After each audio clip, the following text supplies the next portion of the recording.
إذا الشعب يوما أراد الحياة فلا بد أن يستجيب القدر، ولا بد للليل أن ينجلي، ولا بد للقيد أن ينكسر. إسقاط الفساد، الشعب يريد إسقاط الفساد، الشعب يريد إسقاط الفساد، الشعب يريد إسقاط الفساد. الرحمن الرحيم. اليوم خرجنا في هذه المسيرة باش نقولوا لهاد الحكام المتجبرين بأننا ما زلنا في الشارع، لن يرهبنا ما تفعلوا بنا.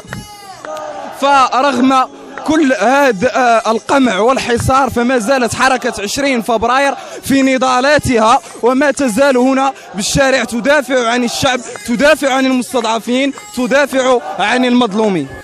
الشعب يريد إسقاط الاستبداد، الشعب يريد إسقاط الاستبداد، الشعب يريد إسقاط الاستبداد، الشعب يريد إسقاط الاستبداد، الشعب يريد إسقاط الاستبداد، الشعب يريد إسقاط الاستبداد، الشعب يريد إسقاط الاستبداد، الشعب يريد إسقاط بكل سلمية وبكل حضارية، ما نفكيش حتى تحقق المطالب ديالنا بكل سلمية وبكل حضارية.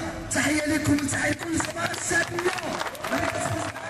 باسم الطلبة والطالبات المغاربة الذين يشاركون في حركة 20 فبراير بقوة ومن داخل مؤسستهم الاتحاد الوطني لطلبة المغرب، نعلن مساندتنا لهذه الحركة الشعبية ومساندتنا الكاملة لمطالب الشعب المغربي الذي لا يعد الطلبة والطالبات إلا أن يكونوا جزءا لا يتجزأ منه والفئة الأكثر تضررا. وبالتالي فالطلبة والطالبات المغاربة يدعمون هذه الحركة بكل ما أوتوا من قوة وبكل ما أوتوا من فتوة وشباب ومن دعم، سواء في المسيرات الشعبية من داخل المدن أو حتى من حيث الدعم داخل الساحة الجامعية. ودمتم وندمنا للنضال أوفياء.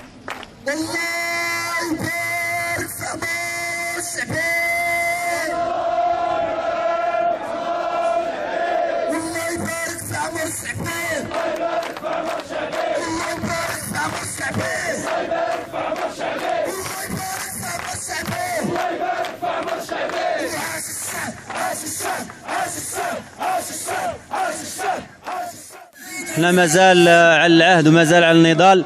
وبهذه المناسبة كنبغي نحيطكم علما بأنني تقدمت باش نتفاعل طلب ديال سحب رخصة ثقة يعني بيرمي كونفيونس والقيد ورئيس دائرة منعوني من هذا الحق هذا. وحنا كنقول لهم من هذا المنبر حنا باقيين في الشارع. علاش؟ لحقاش الحق ضيع. إلا بقى الحق ضيع حنا في الشارع.